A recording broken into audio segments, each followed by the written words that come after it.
Good evening, everyone. It is Wednesday, March 9th at 7:15, and my name is Katie Catchman with Aberdeen City Council, and I will call to order the Committee of the Whole, and we'll begin with a quick roll call.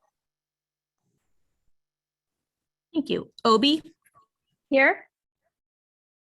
Ellis? Here. Brancy?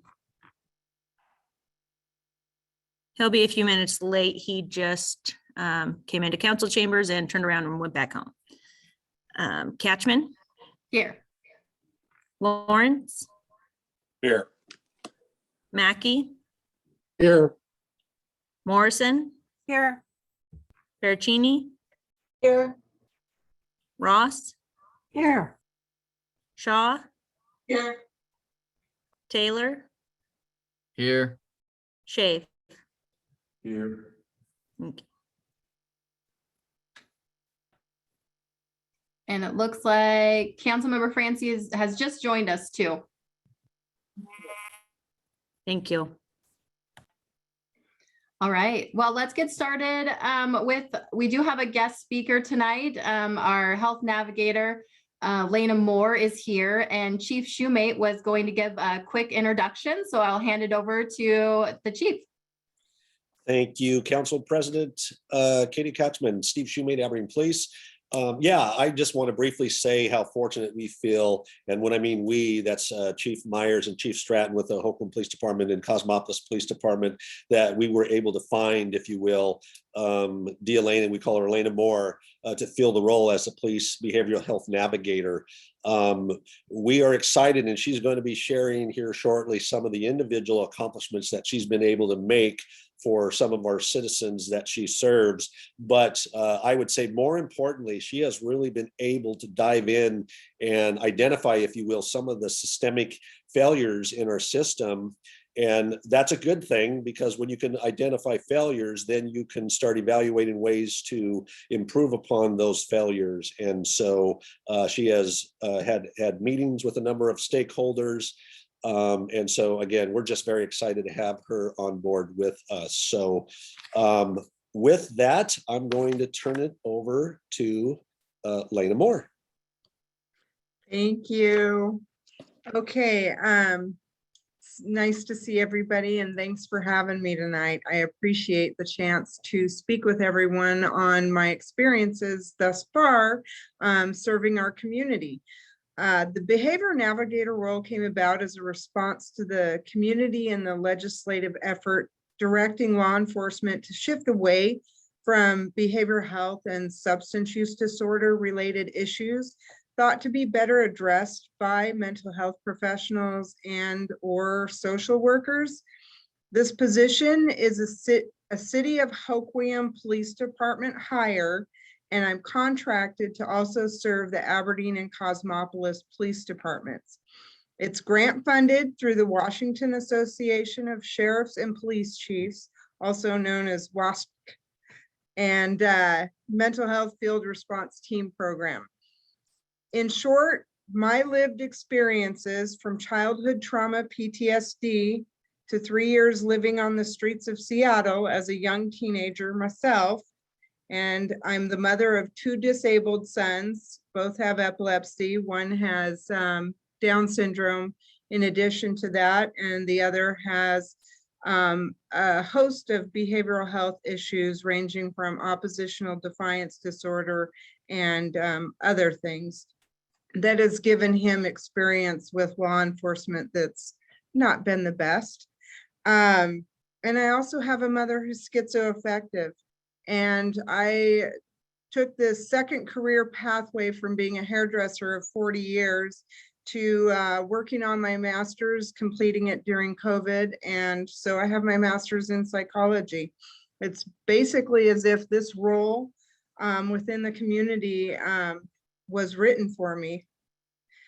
Our Behavior Navigator goals include assisting community members experiencing crisis or at risk of experiencing crisis by connecting them to services. I also assist those at risk of arrest or who have been arrested into services. I try to assist in reducing the length of time law enforcement officers spend on behavioral health related calls. And I provide prosecutors with resource information relevant to diversion programs. And very importantly, I feel, is identifying treatment gaps within the community while also promoting new approaches. It should be noted, I am currently working on my PhD in mental health policy, practice, efficacy, and legislation.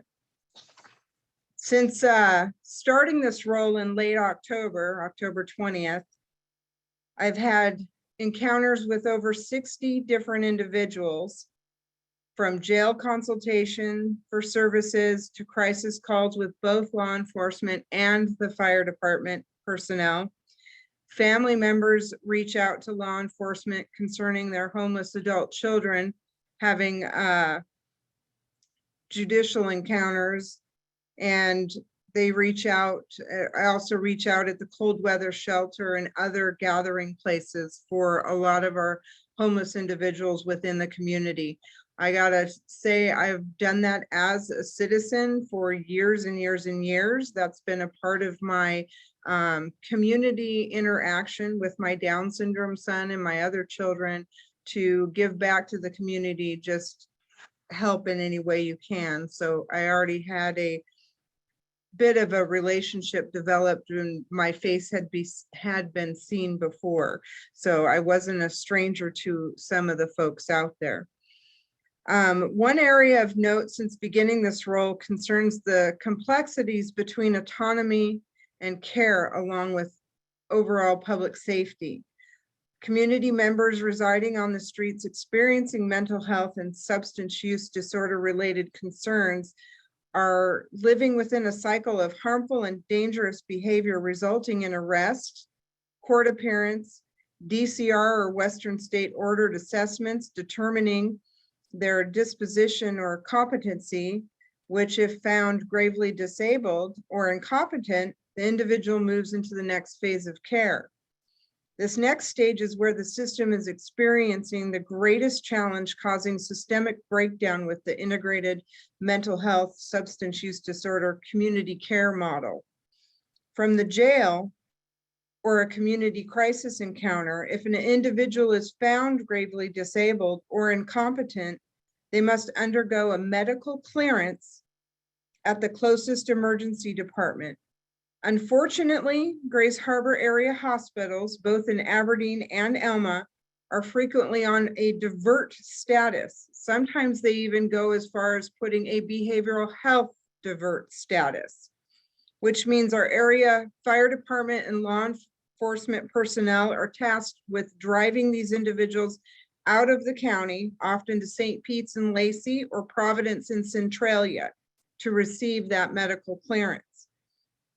Once the individual has been medically cleared, that's when the process of finding a bed placement at an inpatient facility begins. If the individual has a co-occurring medical issue, such as a bladder infection, seizures, or needing a CPAP machine or oxygen support, they will likely be denied placement.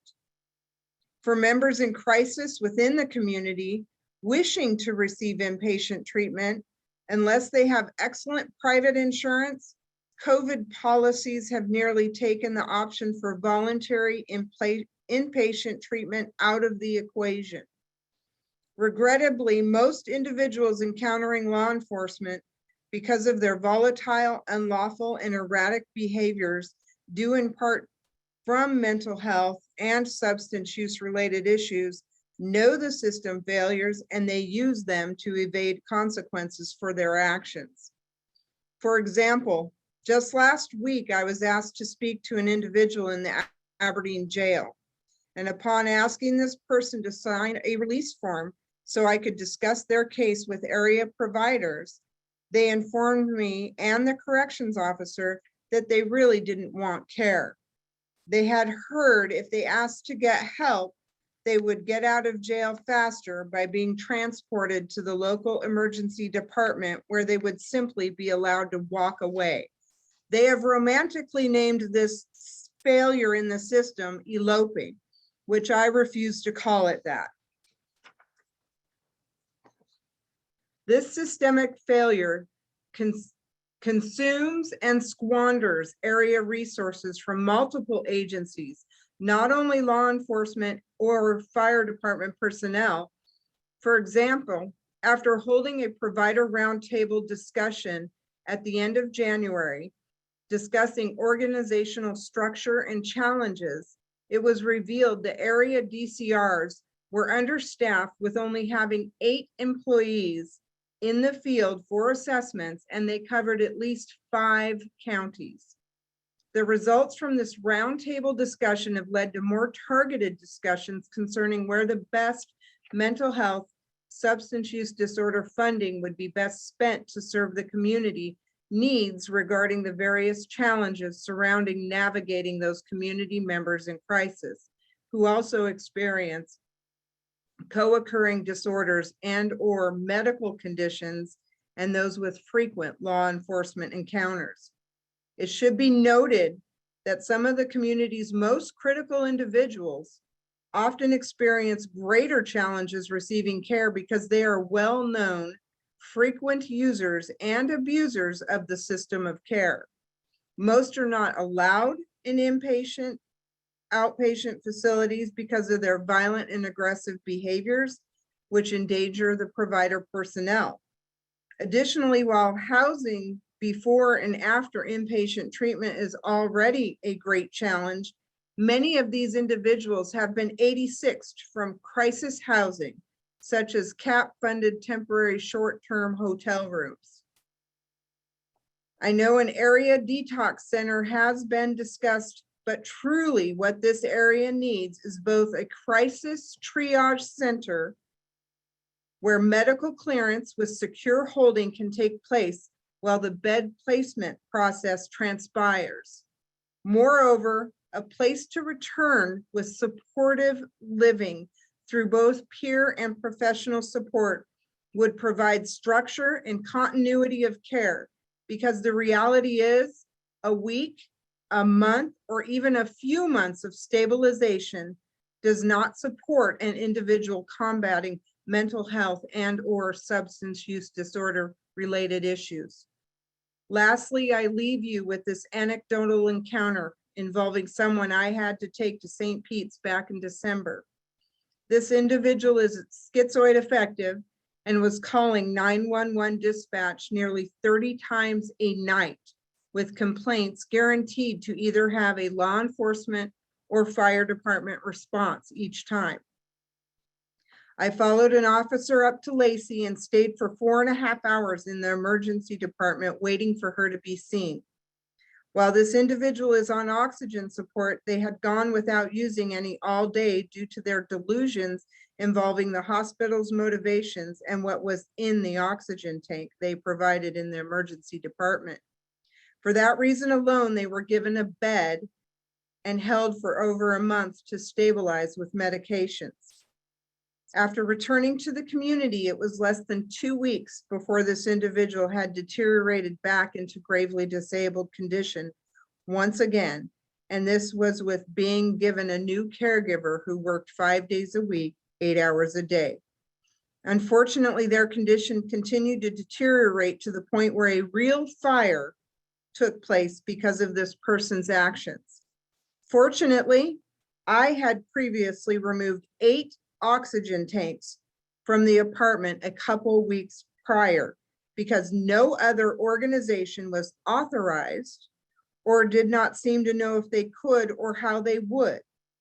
This is just one example of how the system needs to be examined and processes need to be developed to care for not only the individual who is gravely disabled, but for the innocent community members living within their sphere of contact. Now I'll take any questions you guys have. I'm happy to answer anything. We'll open it up for council members to ask any questions. Go ahead and ask away.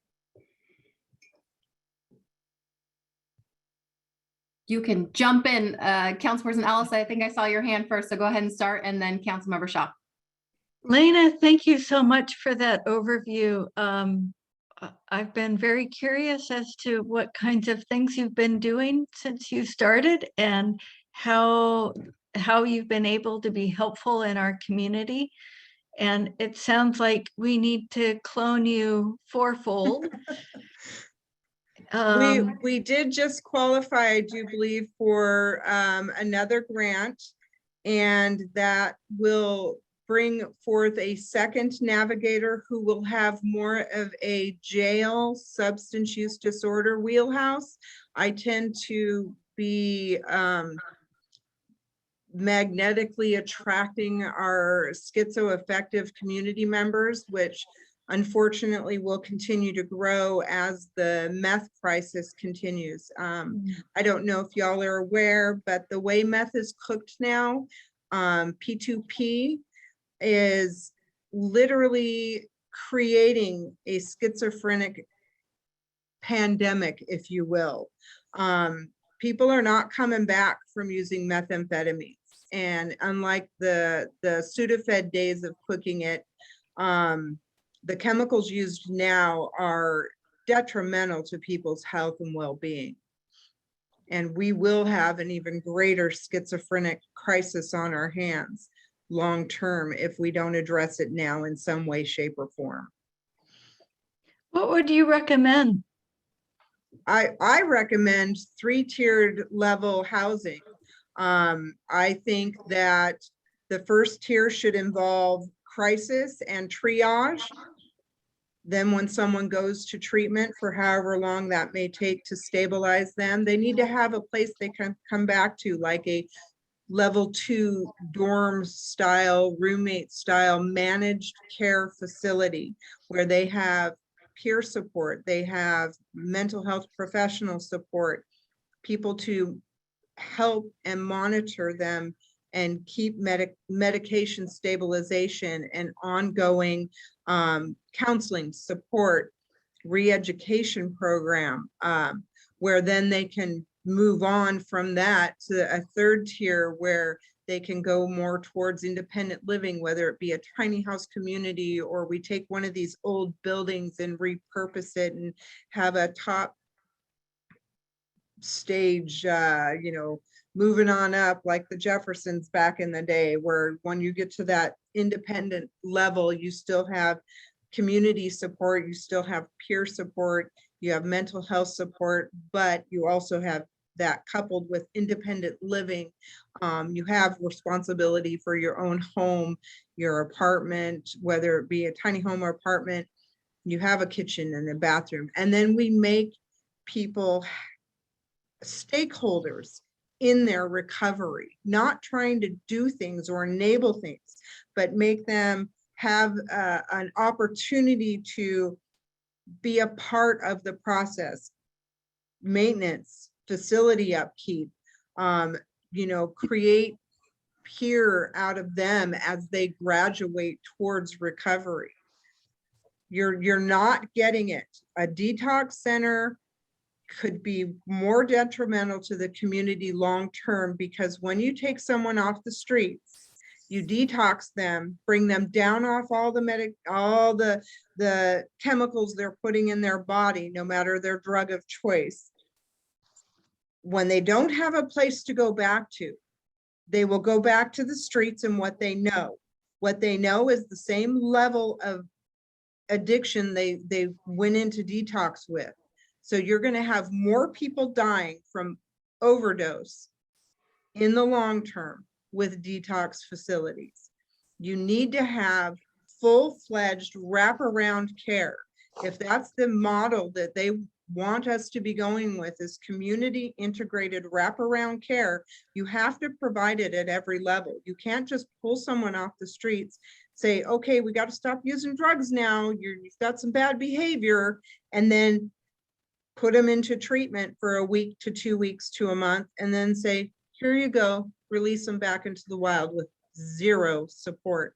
And you have to know that as much as someone desires to be clean and they want to be clean for their kids, They need a scaffolding of support.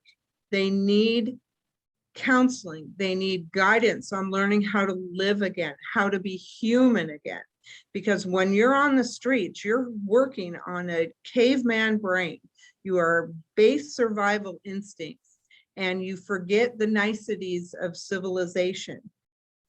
And you can't be faulted for that. That is just how it is out on the streets. It is a very rough place to be. And if you've never experienced it yourself, I highly suggest you spend a week out there living on your own with no debit card, nothing on your back but the clothes you walk out there in, and live that experience. And even then, doing that, you still will have the safety net of knowing you have a home to go back to when you're done. If I could follow up with one more question, and then I'll turn it over to Deanne. The Quinault facility that's being built now, will that provide part of the pieces, some of the pieces?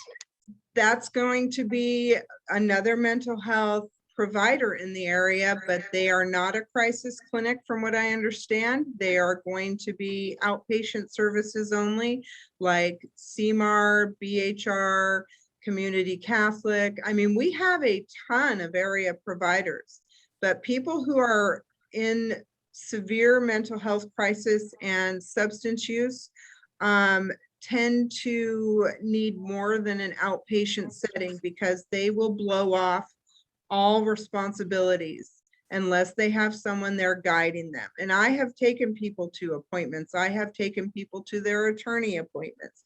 I will do whatever it takes to help support people. If the journey they want is to healing and recovery, I'm there. I have been working 7 days a week, all hours of the day. I just had fire call me at 1:30 in the morning Saturday. Well, technically Sunday, but I answer my phone and I go out to these calls constantly, because crisis doesn't happen Monday through Friday, 9 to 5. Not when it comes to behavioral health and mental issues. Thank you for your service. You're welcome. It's my community. I've lived in Elma for a long time, and I've watched Grace Harbor just kind of deteriorate, and it motivated me to go back to school.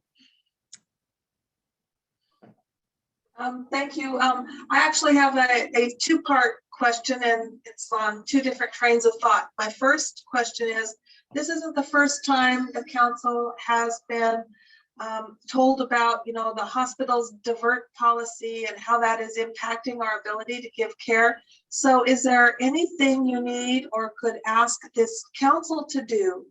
What can this council do, or what does this council need to know about this policy at the hospital that might help make things better? The hospital's not set up for the crisis our community is experiencing. There are no secure rooms like St. Pete's has 4 rooms available to securely house people who are dangerous, who have been given an ITA and judge has ordered them to be held. And so they have an ability to hold people, whereas Harbor Regional does not, Elma does not. When they detain someone, it's typically with medicated assistance. They pretty much have to keep people knocked out so they don't become victims themselves.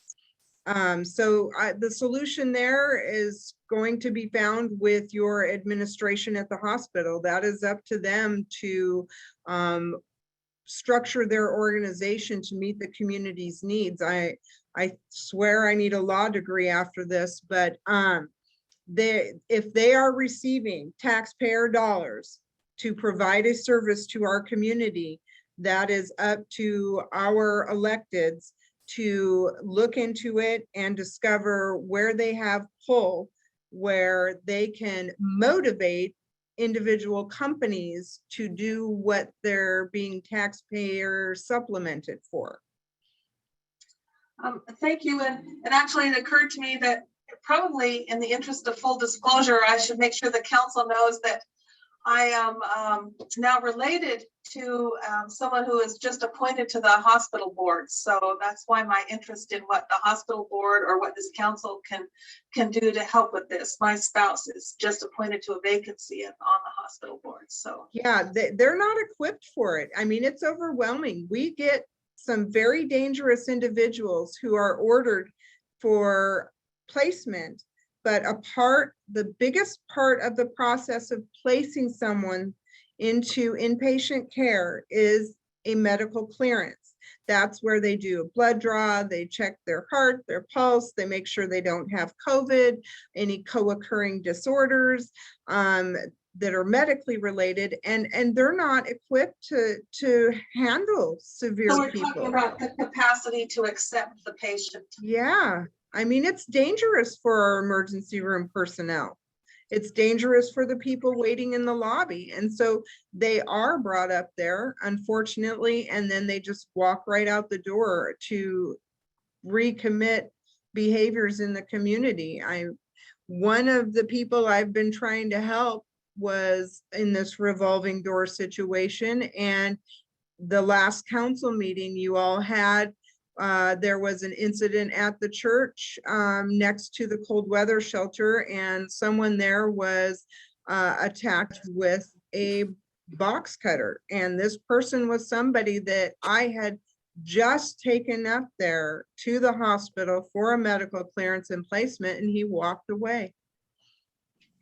Thank you. So the second part of my question is a theme that this council is pretty accustomed to trying to navigate, and that is we seem to be disproportionately impacted by an issue that is county-wide.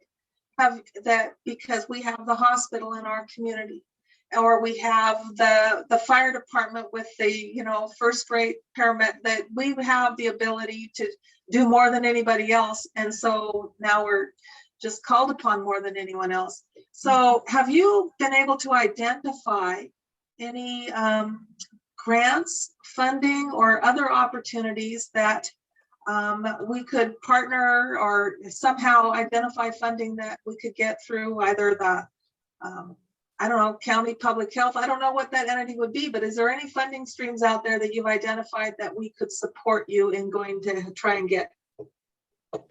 I have been working with Jill Warney, County Commissioner, and at the roundtable I hosted with area providers, I think we had near 50 people show up between in-person and Zoom, and we identified a number areas of overlap within the different organizations, and we also identified, of course, the gaps in the system. From that, we spun off, and we've had some meetings on brainstorming specifically how to target those gaps, find solutions, and we've got people working on different areas of funding. Representative Walsh had mentioned one area of funding that we could get through the state would require the county to purchase the old crisis building here in Hoquiam. So I know those conversations are happening.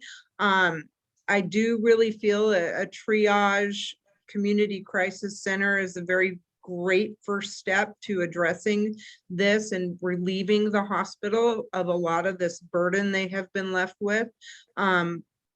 Because Aberdeen has CAP, Coastal Community Action Program, they are a great organization for helping individuals in crisis.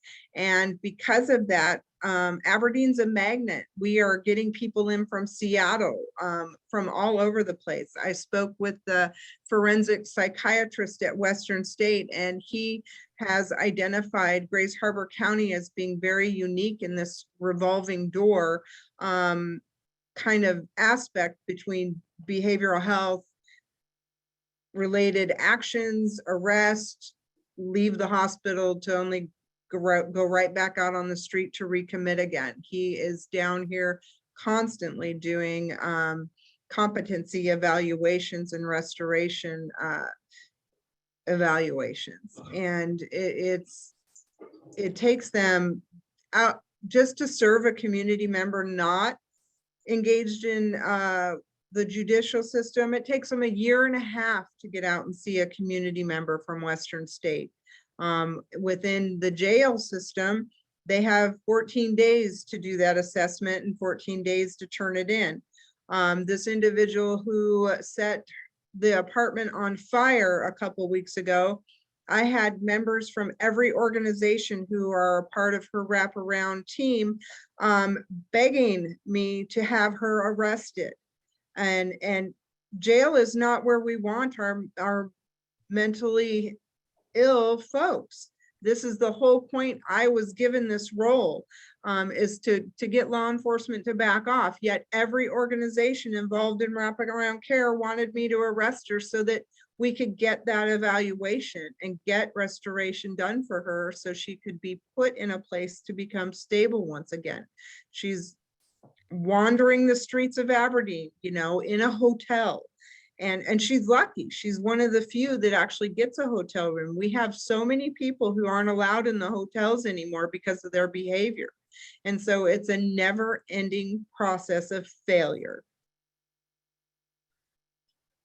Thank you. This information and background will certainly help us if you're able to steer us in a way that we can actually, you know, vote in support of an action. That would be great. Well, Louis, right now, I don't know what we can, what action is, you know, it'd be, but man, boy, you're talking to a group of people that would like nothing better than to help. Well, I'll tell you now, I was speaking with Kara Krantz from Community Integrated Health Services, and she worked in Lewis County over in Centralia for a while. They have a housing unit where Community Integrated contracted to do medication management, and I'm making plans to go over there and meet with them and observe their housing structure. It's like an apartment complex, I believe. So I am not only bringing forth the issues, but I am actively seeking out models of care in other communities that I can bring forward to you guys and show you that there are solutions out there. There are other counties where they don't have this problem and they have just as much meth addiction and mental health challenges as we do because their services are so good. And so I think we need to find a model of care to structure our program after and find a way to find a solution. Thank you. Mm-hmm. Council President Catchman, if I can just jump in real quick, and how this directly affects the taxpayers of Aberdeen as well is with our Aberdeen jail. After the weekend, we had 9 individuals in our facility who had some level of mental health challenge. And unfortunately, those individuals then have to be isolated, which further diminishes the number of individuals we can have in our facility. And number 2, we really, and this is not just Aberdeen, this is throughout the state of Washington, have turned into a de facto mental health holding facility, if you will, because we are waiting to see if they are deemed to be competent to stand trial. And in many cases, we have individuals who are sitting in there longer than if they were to just plead guilty to a misdemeanor offense and be out in 2 or 3 days. And so it really is a disservice. And if I were to get on my bandwagon, it's the state's complete failure of properly funding the mental health system in the state of Washington. So I know we're taking up a lot of time, but I just wanted to point that out. Oh, Chief, I think this is a really good community conversation that we're having. And Lena, I wanted to thank you so much for coming and speaking to council today. I know I had this view in my mind of what your role was, and it's way more than that. And then some, from being, feet on the street to working hand in hand with our legislators to really advocate for what our community needs and helping people as well. So I really appreciate everything. And I'm sure the council agrees with my sentiments as well as the community too.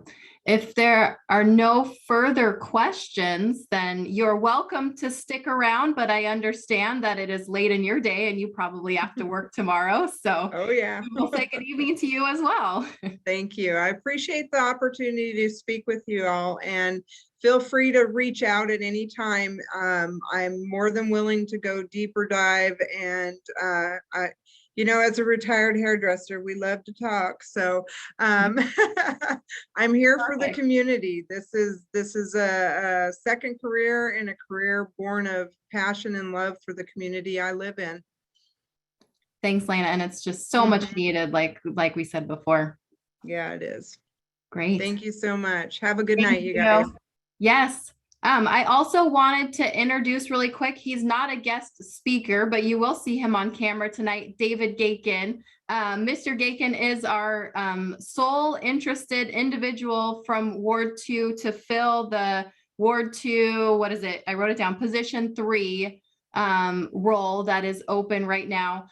So Mr. Gakin will be on the line this evening, and it is slated for special agenda items. So at the very end of the meeting, we will call upon you, and council may have a couple questions and whatnot. So please hang tight with us, and welcome to the call tonight as well. And then moving on to our department head updates. Were there any department heads that had updates for us this evening to share? Go ahead. You can turn on your camera and wave your hand. I see Director Barnum. I will hand it over to you. Good evening. Good evening, thank you. I will share my screen because I like to do the presentation. First of all, I have new glasses, which makes me really excited because I can actually see my laptop screen. Makes a big difference.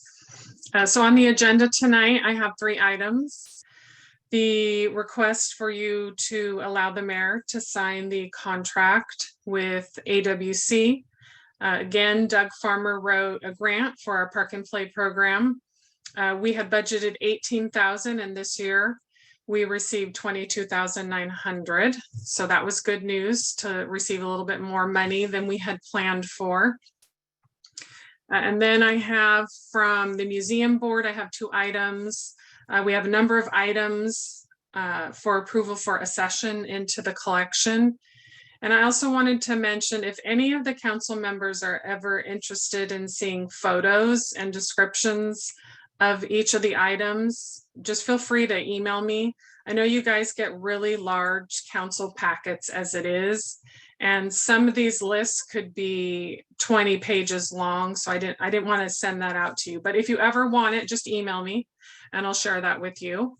And then the other item from the museum board is the request to submit an application so that they can utilize the registrars to the rescue program. And that's through the Washington State Historical Society. And that would be a program of great benefit to our museum board and our collection. And there is no charge for that.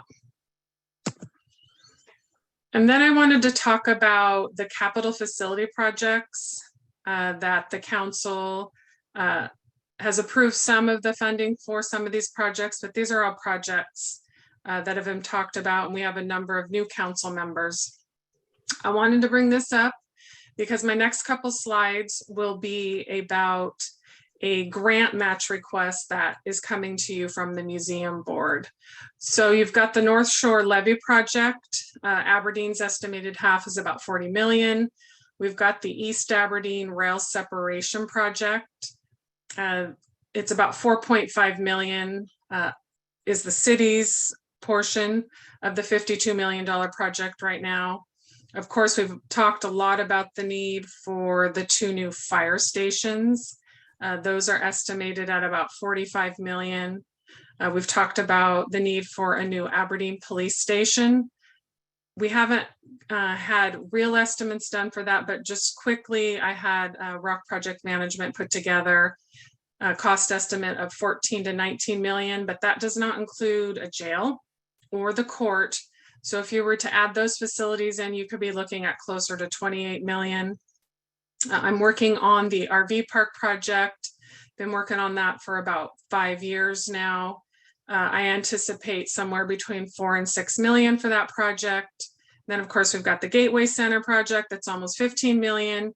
And then the museum building remodel. which could be anywhere from 2 to 3 million. So you're looking at anywhere from 124 million to 146 million in projects, which is good and bad, because it's a lot of money to raise, but it's good that we've got a lot of things happening in Aberdeen. But I want to put those all on one slide because it will be up to the council to keep all of these projects in mind as we come to you with requests and prioritize. So at the March 23rd City Council meeting, which is your next City Council meeting, I will be bringing to you a report asking you to authorize me to submit an application for a Capital Heritage Grant. That is for the funding to remodel the building that was recently purchased to be used for museum purposes. The first deadline for submission for this application is April 14th.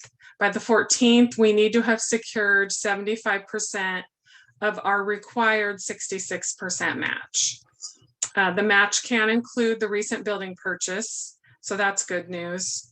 Then the final deadline for submission is June 9th. So by June 9th, we have to have 100% of our match secured. We would find out if we received the grant in July of 2023. So on the committee report, I will be requesting, let me move this. I will be requesting a match of a little over $1.3 million. So the grant request total is about 1.97 million. I did the up to the 2.5, but right now what the museum board has requested is at the 1.97 million dollar amount. That is based on the cost estimates that Rock Project Management put together. They did two estimates. The first one they did was at the 2.5 million. Then they were asked to try to reduce those expenses. So at 1.97 million, that's for the purchase of the building. And then it was about 1.6 million for the remodel. That's bare minimum. That's commercial grade paint, carpeting, didn't include windows, didn't include the roof. So that's bare minimum.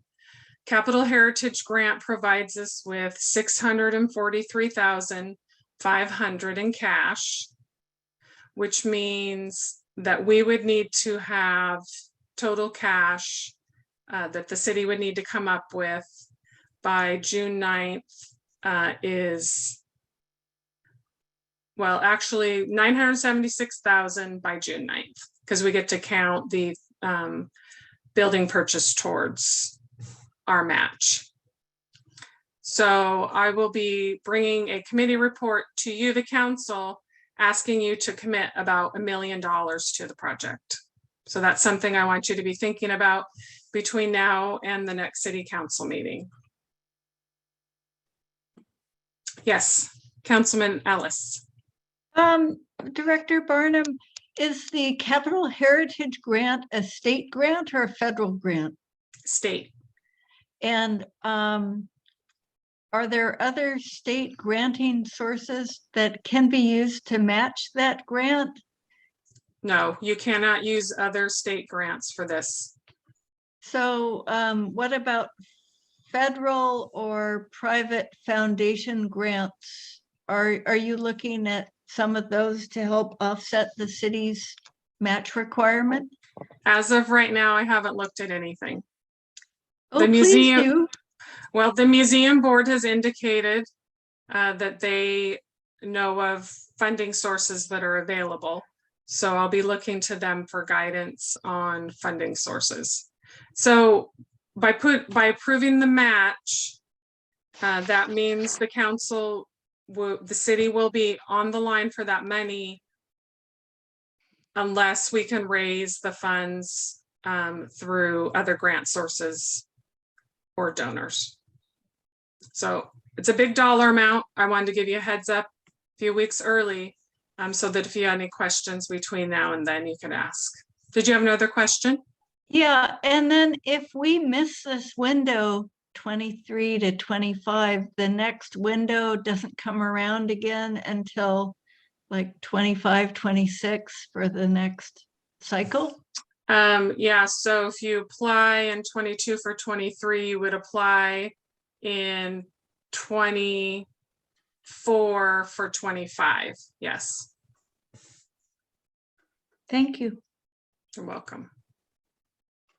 Okay, and then I just have one last slide. I had mentioned, oh, I'm sorry. Councilman Shaw, did you have a question? Yeah, I just wanted to ask if you would share your report out to us via email when you're done. I will, definitely. And then the last slide are the two cost estimates that Rock Project Management had put together. You can see the top one is the one that the museum board has requested I write the grant for. That's at the 1.6 million.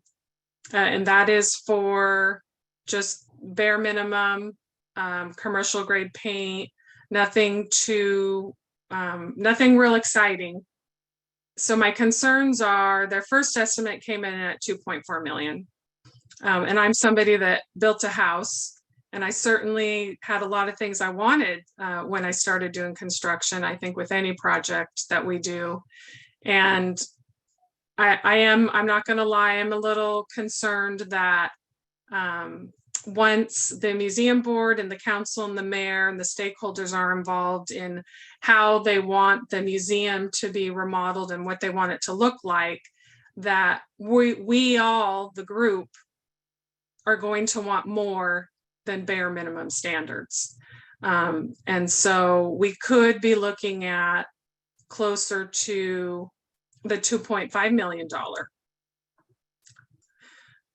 So just something to keep in mind. Yes, Councilman Ellis. So would it be, we could possibly phase this? So we start with the 1.6 million and get some of the basics taken care of, and then get another application in for the next round that helps build out some of that other.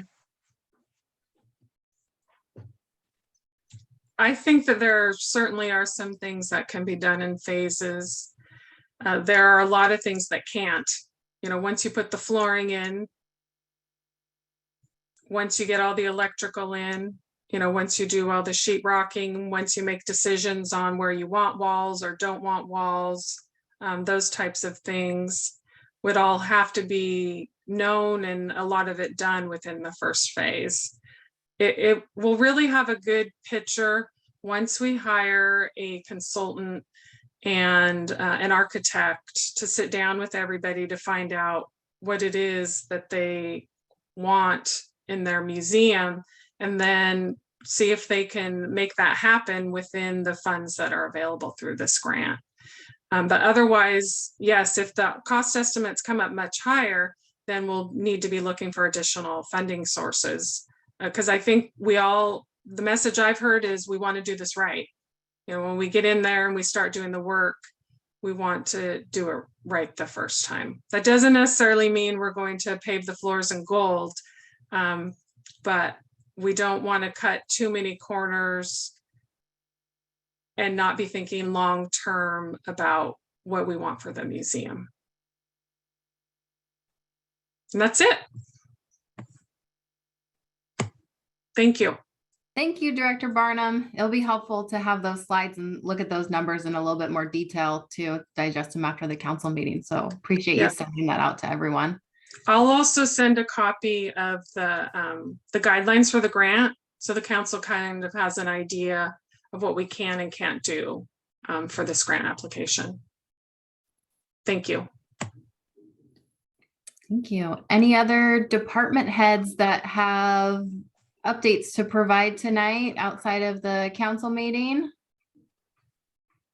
Seeing Councilperson Ellis, did you have a question? Yeah, could I ask a question of Director Scott? I'm curious about an update for the Grant Street cleanup. Oh, there's Director Scott. Can you hear? Sorry, I'm doing it from an iPad tonight, so it was a little tricky. So for Grant Street, it's completed.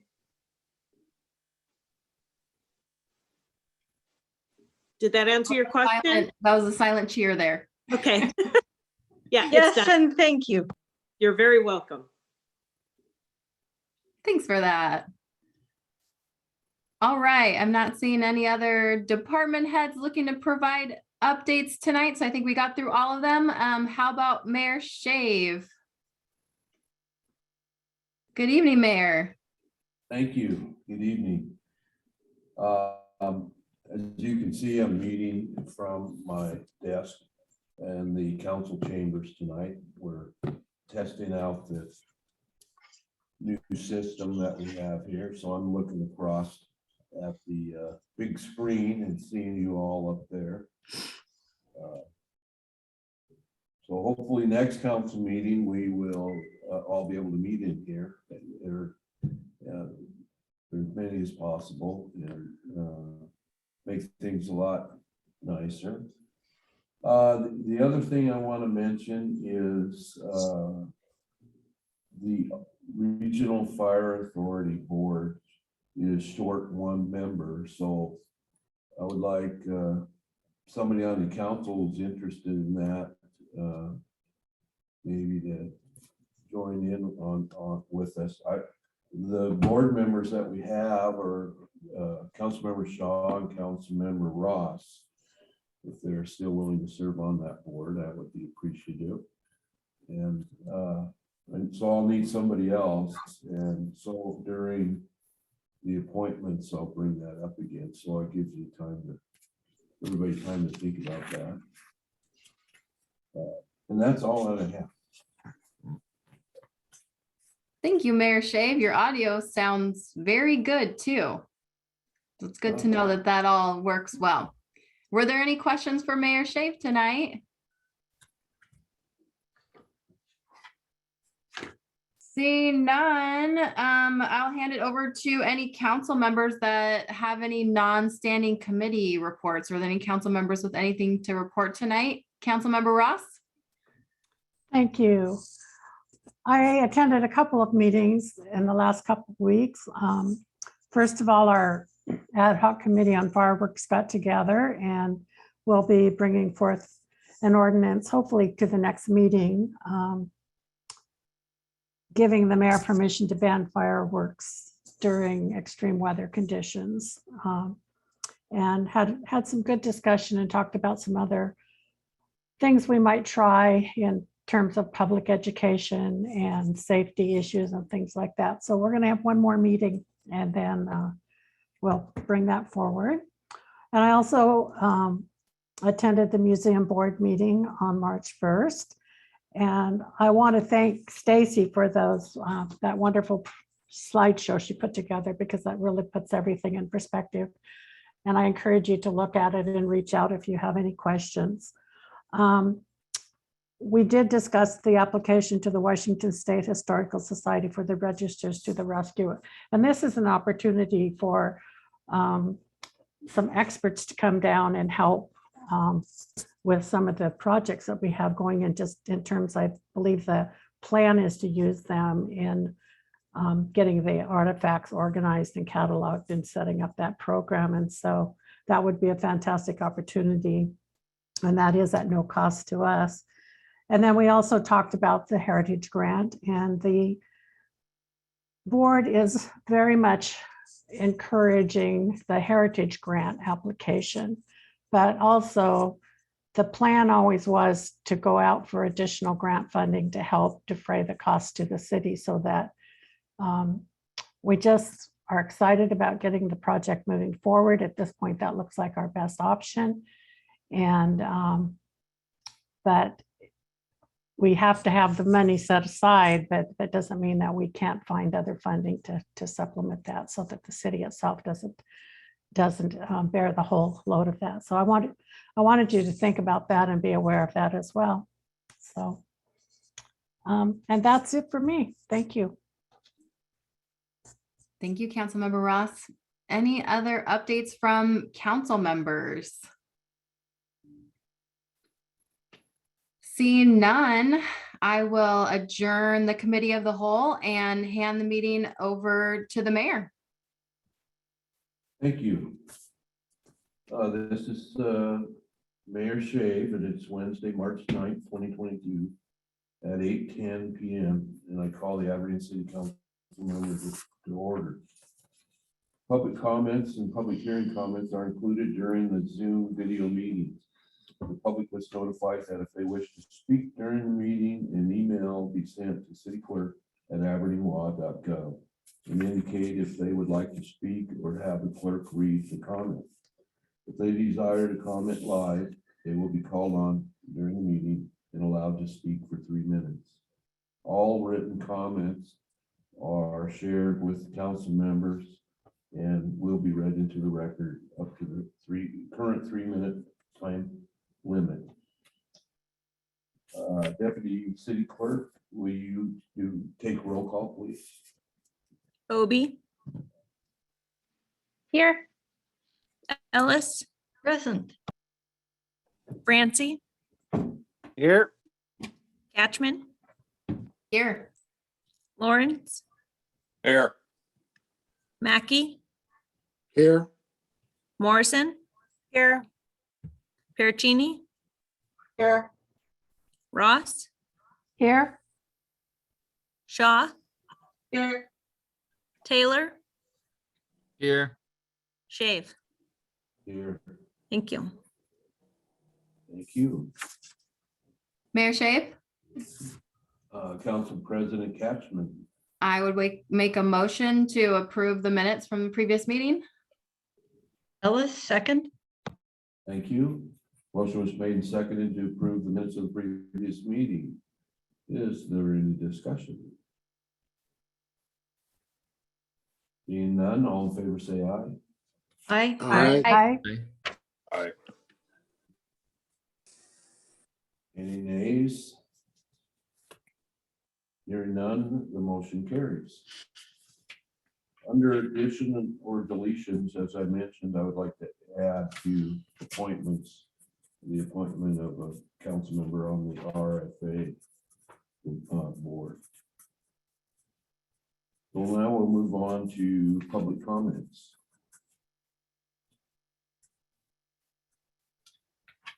We have one public comment tonight submitted via email. Hi, I am Ron Barker and I live in Grayland and work for Larry Goldberg. This is in reference to his building at 314 River Street, also known as the Boeing Building. I understand that the mayor gave the people staying at the city hall parking lot a map showing where they could move to. I also understand that a particular sidewalk was highlighted in yellow and that is where most have relocated to. No other choices were given for that area. Unfortunately, our vehicular access to that building is right there, and right now our access is blocked. The tent that was right in front of the entrance door is now gone, but in order for us to move large equipment in and out, we need the sidewalk and street clear from the loading door to the northeast corner of the building. We need that space so that we can maneuver through the fence gate the state provided for us and back the equipment into the building. Right now, our access is blocked. This is a problem the mayor has created and he has 30 days to fix it. Signed, Ron Barker. Thank you. There's not being any other public comments tonight, I will move on to the Finance Committee. Committee Chair Report, Ellis. Thank you very much, Mayor. The Finance Committee met at 6 p.m. and we have a pretty short agenda with one report. I move that we approve the expenditures. I seconded it. Motion was made and seconded to approve the expenditures and payroll. Is there any discussion? All in favor, say aye. Aye. Aye. roll call vote. Oh, sorry. Roll call vote. I'm thinking of this new system here. I'm getting out of my usual roll call vote. A motion to approve accounts payable in the total amount of $1,769,340.91 and payroll in the total amount of $863,594.54. Check numbers 25404 through 25413, 76544 through 76715, and wires 1320 through 1323 and 1325. Obi, Yes. Ellis, Yes. Francie, Yes. Catchman, Yes. Lauren,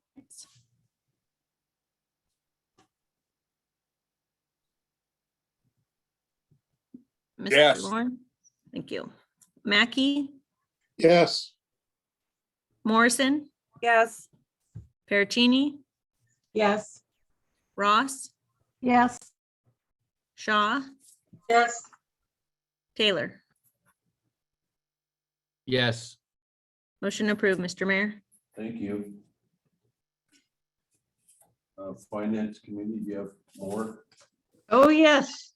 We have a report from Finance and the Parks Director recommending that the mayor be authorized to sign the Association of Washington Cities service contract through the Seek Fund program for an amount not to exceed $22,900. I second it. Motion was made and seconded to adopt the report. Is there any discussion? Councilmember Ellis. Thank you. This is the Park and Play program, which pays for staff and supplies to have at least 2 staff in 4 neighborhood parks, starting June 17th through August 26th. It's a partnership with Aberdeen Parks, the YMCA of Grays Harbor, Aberdeen School District, and the Timberland Regional Library. Kids under 18 will have physical activities, crafts, games, and a free lunch. And as well as the opportunity to check out books and be entertained by a magician. So this is really fabulous. The original grant was expanded and the funding came in, which is why we're being asked to authorize this budgeted amount. Thank you. Any other discussion? Seeing none, all in favor, say aye. Aye. Aye. Hey. Any opposed? Seeing none, motion carries. The report is adopted. Thank you. And that's it for finance. Thank you. Public Works, Chair report from Councilmember Shaw. I don't have a chair report this week. Actually, it was uncertain whether I would even be here this week. So Vice Chair Joshua Francie is going to fill in for me in presenting tonight. Okay, yes, thank you. Public Works has 1 public hearing on the stormwater management plan and 4 reports tonight. And let's get it started. This is the date set for the public hearing on the 2022 stormwater management plan. And I move that we open the hearing. Ellis, second. Thank you. Motion is made and seconded to open the public hearing. Any discussion? Seeing none, the public hearing is open.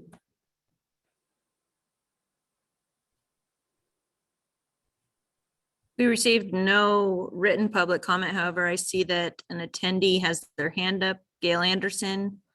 If you are intending to speak on the public hearing, you can do so now.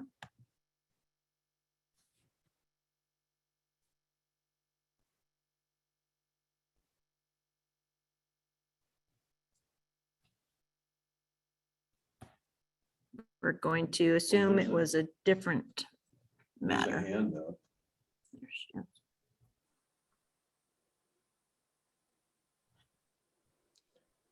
Nope. No. Right.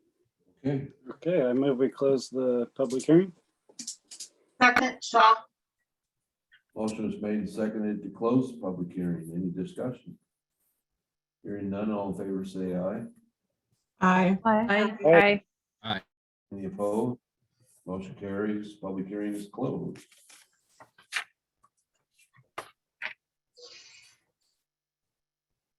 Moving on to reports.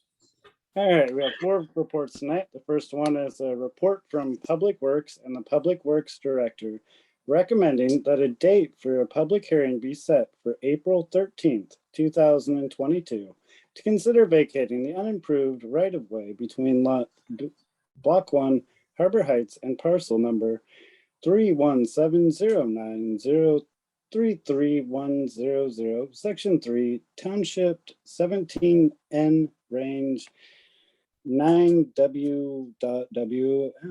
I move that we accept this report. Second, Shaw. Motion was made and seconded to adopt this report. Is there any discussion?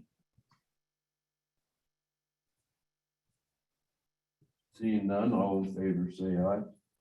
Aye. Any opposed? Motion carries. Moving on. Okay, our second report is a report from Public Works and the Public Works Director recommending that the Fairview Reservoir Cover Replacement Project contract be awarded to Raven CLI Construction and that the mayor shall be authorized to execute the contract. I move that we accept this report. Second, Shaw. Thank you. Motion was made and seconded to adopt this report. Is there any discussion? Seeing none, all in favor, say aye. Aye. Aye. Aye. Any opposed? Motion carries. Okay, for our third report is a report from Public Works and the Public Works Director recommending that the downtown Aberdeen Revitalization Traffic Improvements STARTY project be awarded to Roglins and that the mayor shall be authorized to execute the contract. And this is the roundabout. I move that we accept this report. Second, Motion was made to accept this report. Is there any discussion? Seeing none, all in favor, say aye. Aye. Aye. Aye. Any opposed? The report is adopted. Okay, and for our last item, it's a report from Public Works and the Public Works Director recommending that the Public Works Director be authorized to amend the agreement with HDR for the Fry Creek Pump Station PS&E development contract to include the out-of-scope work of an amount not to exceed a budget of $48,318. I move that we accept this report. second, Thank you. Report. Motion was made and seconded to adopt this report. Is there any discussion? Seeing none, all in favor, say aye. Aye. Aye. Aye. Any opposed? Motion carries. The report is adopted. Thank you. That's all from Public Works tonight. Thank you, Councilman. Moving on to Public Safety Committee Chair report is Councilmember Ross. Thank you, Mayor Shade. So Public Safety met this evening at 6:30 via Zoom. And we don't have anything on the agenda, but I do have the reports from the respective departments to share. So Aberdeen Police Department, thank you to Lena Moore for her presentation tonight. I thought that was very, very informative and appreciated what she could share with us and gives us all room for thought about how we might help improve the situation. Last Saturday, there was a bicycle officer on Emphasis Patrol in the downtown area struck by a vehicle exiting an alley. Fortunately, the officer was not seriously injured, but he will be out for a few weeks. And Chief Shoemate mentioned that we are now down 2 positions in the police department, at least temporarily. A couple of other incidents last week. A 41-year-old Aberdeen man was arrested for allegedly shooting 2 teenagers with a pellet-style rifle on the Chehalis River Bridge. And it appears that maybe there had been some previous interaction between all of these parties. There was also a 32-year-old Aberdeen man arrested for being in possession of a stolen vehicle. And kudos to APD Officer Sean Locke for his work that led to this arrest and recovered stolen vehicle. Also, Chief Schumate reported that it's been a very busy year for the police department so far. January, the department had 3,137 service requests, and that is an average of over 101 service requests per day. And that's pretty high for these months. He said that's typically the kind of activity they see in the months of July and August. February, there were 2,729 service requests with a daily average of 97 service requests. So they've been very, very busy in the police department. He also mentioned that a couple of House bills were passed in the legislature recently that have helped their ability to do their jobs a little bit more effectively. And these were considered fixes to the legislation that was passed, that went into effect last year. So that's been good for them. And then from the fire department, Chief Hubbard's report, the fire service specialist report for February, there were 4 home visits. 2 homes were visited for smoke alarm installation, and 3 smoke alarms were installed along with fire safety education. There were 13 public service assists with referrals to APS, 6 Olympia Area on Aging referrals, 10 caseworkers contacted for patient care. Also, the Grays Harbor Quick Response Team for Aberdeen and Hoquiam had 14 E911 calls for overdoses in January. They were only able to follow up with 4 of the OD patients. Chief Hubbard also mentioned that this program was grant funded and will be ending at the end of March. They were trying it on a trial basis with Aberdeen and Hoquiam. He feels it's been very successful and is hoping that possibly down the road it can be reinstated. Additionally, there was fire extinguisher training for 15 employees at the cold weather shelter. They've submitted a grant to FEMA for digital fire extinguisher prop, which would make that process much easier for the fire department in their training sessions.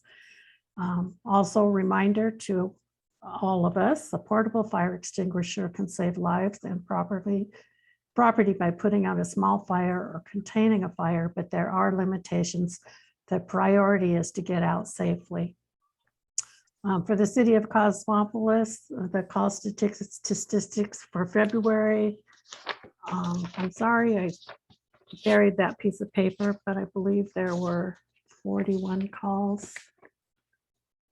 I'm sorry, 19 calls in the month of February, including 16 rescue and emergency medical service and 1 service call.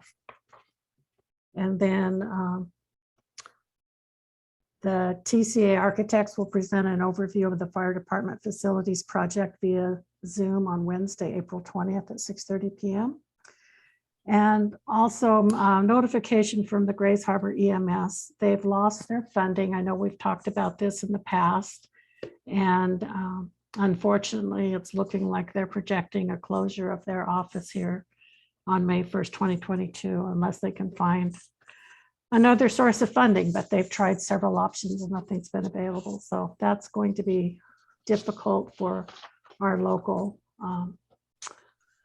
firefighters, and because they need training and certification to do their jobs, and they're going to have to go somewhere else for that now. So anyway, that's it for public safety. Thank you. Thank you. Moving on to special agenda items, Council President Caption. Yes, good evening again. We do have a handful of special agenda items tonight. So we'll start with our reports. The first is a report from the Parks Director recommending that the City Council approve the accession of the numerous items listed in the council packet into the city's museum collection. I move with that we adopt this report. I second it. Motion was made and seconded to adopt this report. Is there any discussion? Seeing none, all in favor say aye. Aye. Aye. Any opposed? Motion carries. The report is adopted. Report number 2 is from the Parks Director recommending that City Council authorize the Museum Collections Committee Chair to submit an application to the Washington State Historical Society for the Registrars to the Rescue Program. I move that we accept this report. I second it. Motion was made and seconded to accept this report. Is there any discussion? Seeing none, all in favor say aye. Aye. Aye. Any opposed? Motion carries. The report is adopted. And under proclamations, Mayor Shave, would you like to speak to this item? Thank you. American Red Cross Month 2022. In times of crisis, people in Aberdeen come together to care for one another. This humanitarian spirit is part of the foundation of our community and is exemplified by the American Red Cross volunteers and donors. In 1881, Claire Barton founded the American Red Cross, turning her steadfast dedication for helping others into a bold mission of preventing and alleviating people's suffering. Today, more than 140 years later, we honor the kindness and generosity of Red Cross volunteers here in Aberdeen who continue to carry out Claire's life-saving legacy. They join the millions of people across the United States who volunteer, give blood, donate financially, or learn vital life-preserving skills through the Red Cross. In Aberdeen, the contributions of local Red Cross volunteers give hope to the most vulnerable in the darkest hours. Whether it's providing emergency shelter, food, and comfort for families devastated by local disasters like home fires and floods, donating essential blood for accident and burn victims, heart surgery, and organ transplant patients, and those receiving treatment for leukemia, cancer, or sickle cell disease, supporting service members and veterans, along with their families and caregivers through the unique challenges of military life. Helping to save the lives of others with first aid, CPR, and other skills, or delivering international humanitarian aid. The work to prevent and alleviate human suffering is vital to strengthening our community's resilience. We dedicate this month of March to all those who continue to advance the noble legacy of American Red Cross. The founder, Claire Barton, who lived by her words, "You must never think of anything except the need and how to meet." We ask others to join in this commitment to give back to our community. Now therefore, I, Peter Shave, Mayor of Aberdeen, by virtue of the authority vested in me by the city and the laws of Washington, do hereby proclaim March 2022 as Red Cross Month. I encourage all citizens of Aberdeen to reach out and support its humanitarian mission. In witness whereof, I have hereunto set my hand this 9th day of March, 2022, and of the city of Aberdeen, Washington.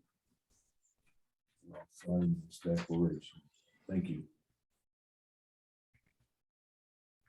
Next item on the agenda, Council President Catchman, would you like to do the first appointment? Yes. The first appointment, item number 1, is selection by the City Council of a new member for Ward 2, Position 3, replacing Tiesa Meskis, who resigned on January 12th, 2022, there was one candidate qualified that submitted a letter of interest to Mayor Shave, and a copy of that letter is included in the council packet tonight. I hope everyone had the opportunity to review it. Mr. David Gakin is on the line. Typically in the past, we have had a few people submit letters of interest, and we've ended up voting and selecting one or the other after a comment period and questions from council. So I would ask if anybody has any questions tonight for Mr. Gakin. I would, with his indulgence, we can ask him any sort of question that we might have, and then at some point somebody can make a motion, right, to accept him onto the council, and we would vote from there. Does that sound like a good plan of attack for this item, everyone? Okay, all right.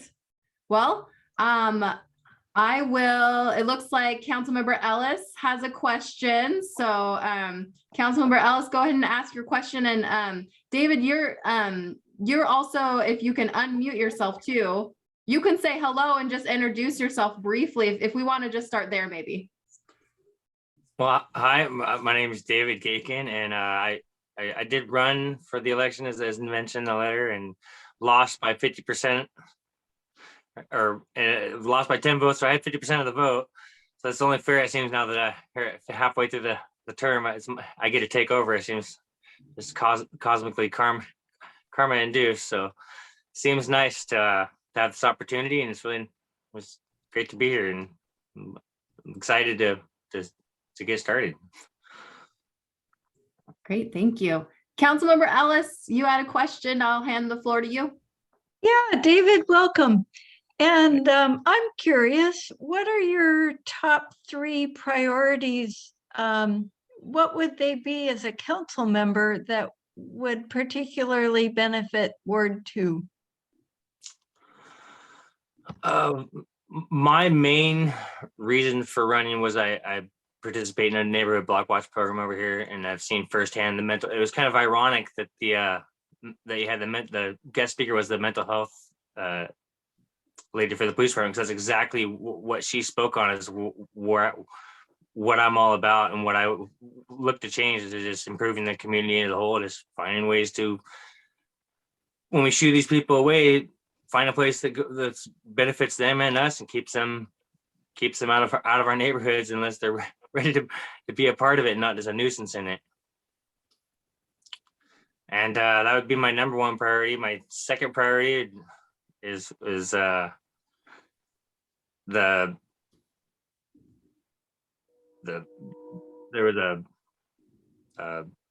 few ideas I had about a bus stop improvement for the kids over here, just kids first, and get them safely to the school on the buses.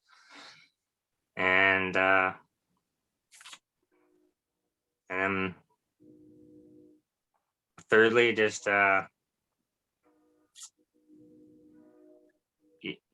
yeah,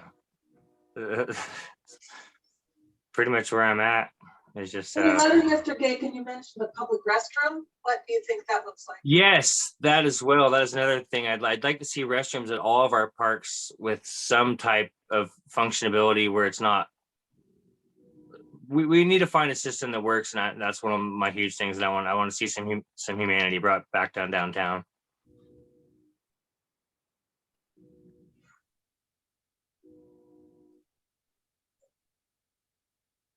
Thank you. Were there any other questions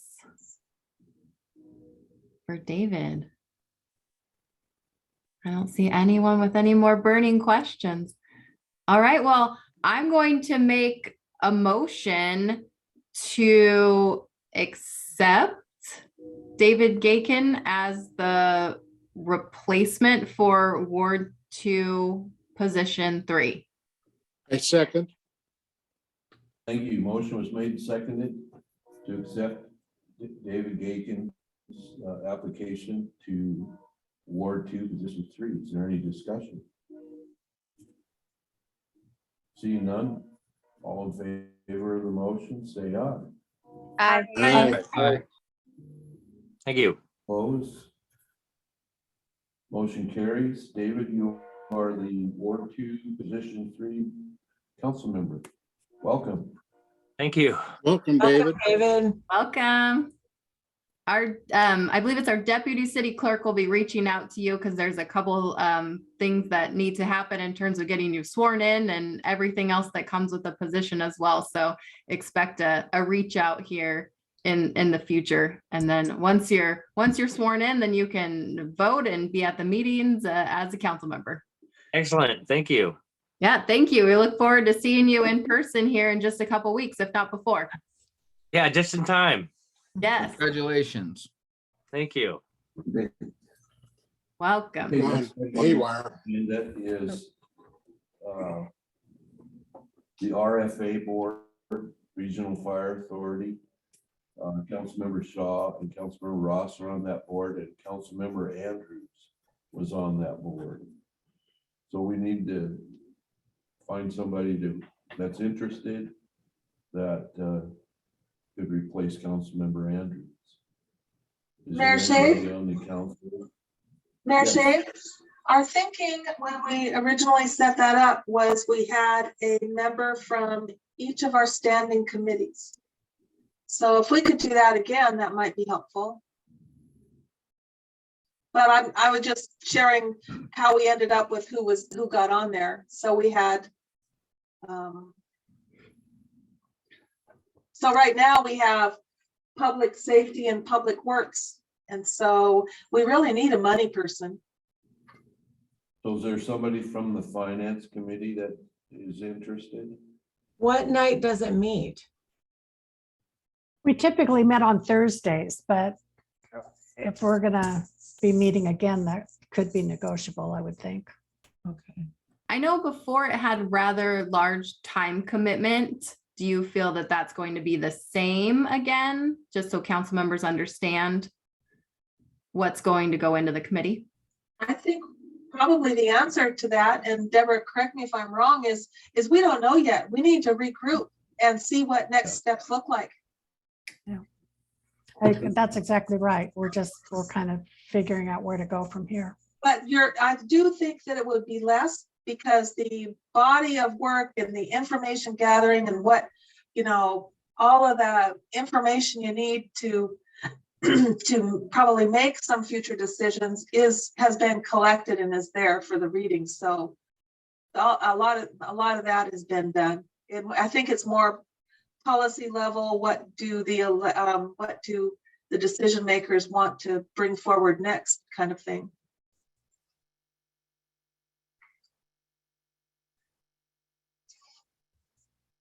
Anybody from finance? Mayor, can we think on it for a bit? I would be willing to do it, but I work late. I work until 7 on Thursday and Friday. So that would be a real difficult one for me.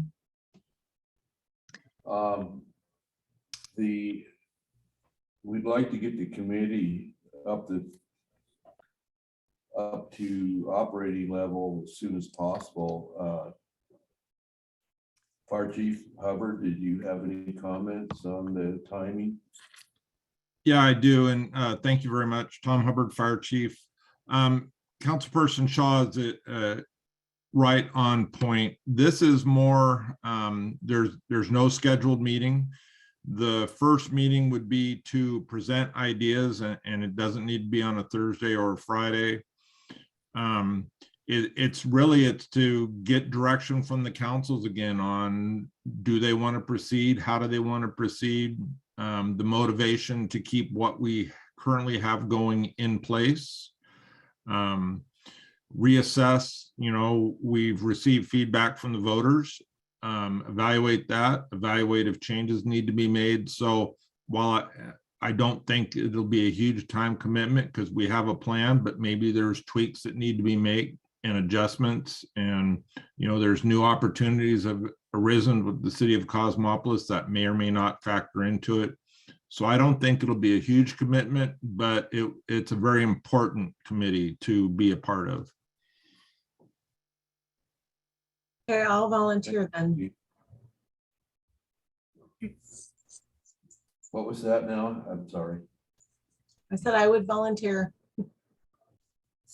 Well, thank you. Thank you. Councilmember Bertini. I would like to appoint Councilmember Pericini to the RFA board. Did we need to vote on this? I don't remember if we voted the other council members into this board. We may have. Should, The I'll RFA the RFA is definitely a sub. Yeah, I think we did. I think so too. Okay, I would so move. thank you. Ellis, second. Thank you very much. Motion was made and seconded to appoint Councilmember Pericini to the RFA board. Is there any discussion? Being none, all in favor say aye. Aye. Any opposed? Council Pericini, you are the new member of the Regional Fire Authority Board representing Aberdeen. Thank you. Thank you. The next item on the agenda is the city council comment period. Is there anyone on the council has any comments? Council President Catchman. Yes, about a week or so ago, Chief Hubbard came to me asking about doing a council workshop. The date that we are looking at is April the 20th, and it would be to have our vendor TCA come to present information regarding the plans for the fire station.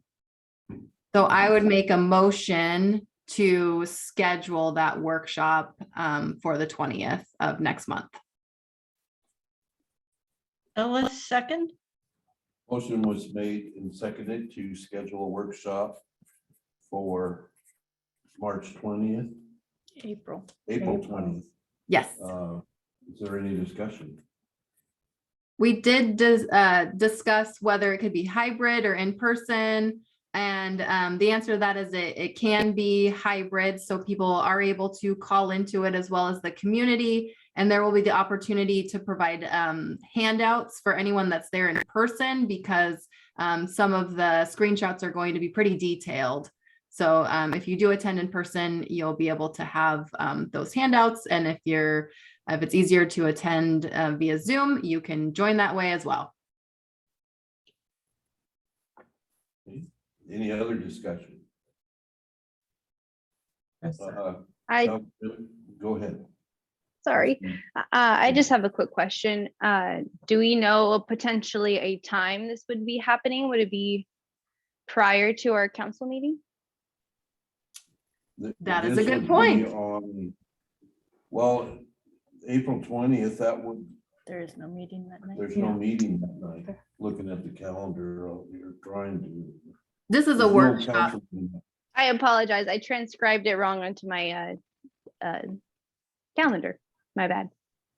It's okay. We usually try to schedule workshops on the Wednesday between council meetings, and we try to run them pretty much the same time of the evening.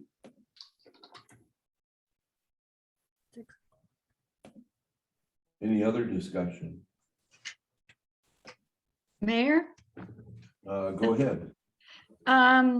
This being American Red Cross Month, the last time I talked to members of the Red Cross. Oh, point of order. I think is there still a motion on the There is. table? I apologize.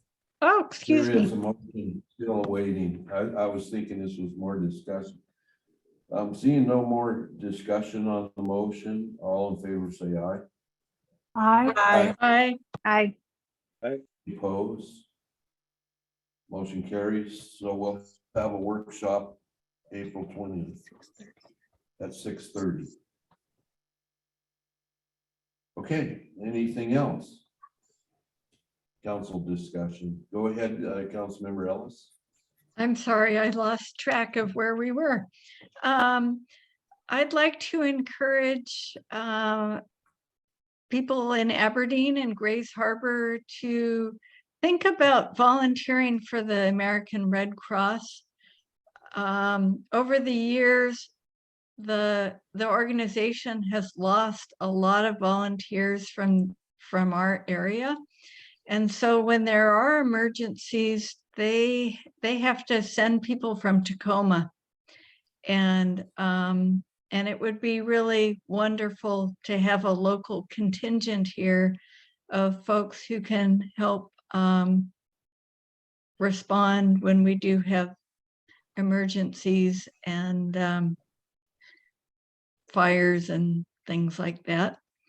And then a welcome to David Gakin. Look forward to working with you. Thank you, and I think so much alike, Liz. I was just wanted to mention that too, that we were just affected by the flood here recently, the one that happened last month, and we actually had the Red Cross here, and I heard that same information that when they try to get resources to people, they have to call in all the way from Tacoma or Federal Way, and that they're desperate for people here to volunteer so that they have hands on people right here in Grays Harbor.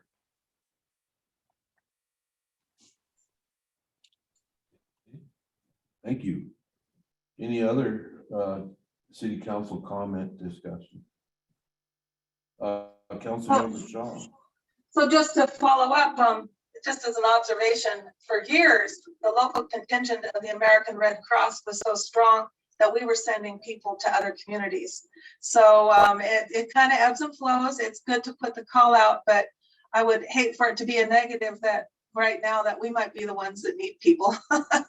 Because we've sent, we had a really large contingent that was always going elsewhere for a while there. And it's good to try and build that back up again. The other thing on my mind is I really appreciated the information from our Parks Director on our capital needs, but that's a laundry list. And you guys have heard me on this before. I thought we were working toward a plan. We were commissioned, the consultants to go out and assess our needs. And we're not going to be effective or good stewards if we're just deciding yes or no on a one-off basis because somebody's ready to bring something to us. We can make better decisions if we have a capital facilities plan that outlines, the things we've committed to do, so that when things do come to us, we know whether we've already committed to supporting it and at what level and what possible funding options are. And so maybe my memory's not serving me very well, but I thought that plan that we agreed that we funded to be done for us was going to come to us by now. Do you know where that's at, Mayor? Were we going to have a capital facilities plan presented, or what's happening with that? I can speak to that real quick. I'm working with Rock Project Management on the capital facilities plan. And yes, you are correct. It was supposed to be to us by the end of February. And my understanding, they stopped by my office just a few days ago, is they are really close to wrapping it up. So you should be getting the plan anytime now. And I'll follow up with them. Would you like a presentation on the plan? I think I would like to request that we have something like that, because before we approve, my strong feeling, and obviously the will of the council will prevail, but my strong feeling is I can't vote in favor of anything that might be in that plan until we have the whole picture. I'm not going to support anything for the museum until we get that report. I'm emailing them right now. Thank you. Thank You're you. welcome. Stacy, we might also consider a workshop for that, depending on how in depth it is, it might be workshop worthy. I think that's a great idea. It's going to be a pretty elaborate, pretty large document with a lot of information. All right. Yeah, that'd be a lot to cram into 20 minutes. Great idea. any other city council comments? I do not see anybody. I move we adjourn. I second it. Thank you. Motion was made and seconded to adjourn. If there's no objection, we are adjourned. Good night, everybody. Good night. Good night, everyone. Bye.